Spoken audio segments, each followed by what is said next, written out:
hindi naman siguro magsasalita itong mayor na ito ng walang basihan. Sabi ni Lagman na yun daw mga proyektong para sa ikabubuti at ikauunlad ng unang distrito ay nilagay daw sa mga proyekto ng infrastruktura. Siguro ito ay mga kalye na yung kalye daw na ginawa ay lahat papunta sa beach resort ng pamilya ni Saldico.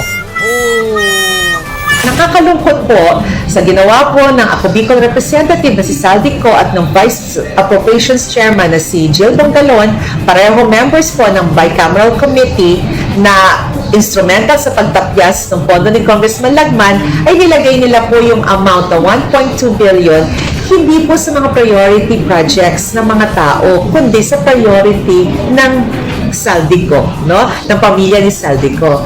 Priority nila kasi naandun ang negosyo nila. Katulad po ng 750 million na road concreting project sa Alimsog, Santo Domingo, kung saan po located ang resort ni Christopher Kong.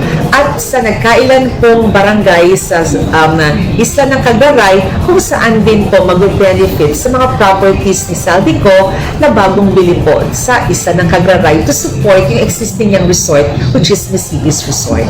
So nasabi niya, yung mga pondong iba ay nilagay sa Cagraray Island Road Project kung saan matatagpuan ang mga beach resort nitong si Congressman at dating chairman ng Appropriations Committee na si Saldico. Yun ang sabi Sana ni hindi Tabaco totoo. City Mayor Crisel Lagman. Ayun. Ang bottom line is, inalisan ng pondo yung mga priority na makakatulong sa tao at dinivert o nilipat sa mga proyekto na makikinabang ay sila lang naman mismo, hindi ang tao.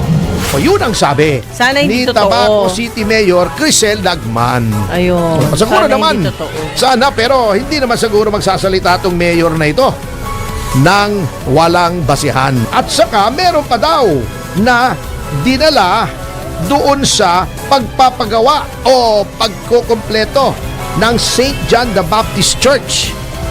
Yung pagre-restore, teka muna. Attorney, salamat dun sa sikat na si Senator Laila De Lima. Huwag naman natin Hindi, may alampay ka daw kasi. Oh, Yan ang tawag dyan, alampay. alampay. Anyway, speaking of the budget eto, maisingit ko lang bago tayo pumunta sa huling yugto dahil tayo ay mayroong Bisita. bisita na dati na nating nakasama rito. Magandang bisita. Eto sa tungkol sa budget naman, eto tungkol na rin naman ulit sa GAA. Nagrereklamo din si Tabaco Mayor Crisel Lagman sapagkat yun daw budget na 1.2 billion sa GAA na dapat para sa mga development project sa unang distrito ng Albay ay dinala sa iba ni Saldico. Sabi to nung mayor hindi ko sinasabing totoo to. Sabi ni Lagman na yun daw mga proyektong para sa ikabubuti at ikauunlad ng unang distrito ay nilagay daw sa mga proyekto ng infrastruktura. Siguro ito ay mga kalye na yung kalye daw na ginawa, yung mga binild na mga kalye ay lahat papunta sa beach resort ng pamilya ni Saldico. Sa buong distrito, ang naalis pong pondo sa mga priority projects ni Congressman Lagman, nasa 1.12 billion. Mga identified projects to na dumaan sa tamang konsultasyon, priority projects to na isang release na lang itapos na. Of this number, of this appropriation, around 305 million ang completed na sana this 2025 kasi matatapos na.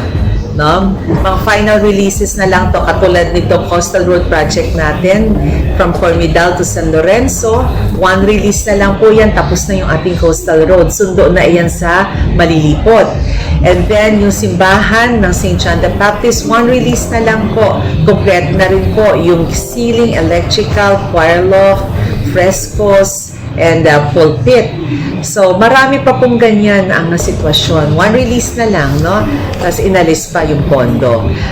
Marami po dito ay mga maliliit na projects na nakakatulong sa barangay, katulad ng evacuation centers, multipurpose covered courts, barangay halls, health centers. At marami rin dito nakakatulong, marami rin doon sa mga dinilit na projects, nakakatulong para sa farmers, mga farm-to-market roads, mga bridges, and of course yung flood control system, lalong-lalo na sa bayan ng Malinao, kung saan talaga yan ang pinakamalalim na portion ng First District. So, lahat ng tubig na pupunta sa Malinao. Kaya ang priority natin po dyan ay river control, flood control, pati yun po ay sinibak. Inalis sa budget ni Congressman Lagman.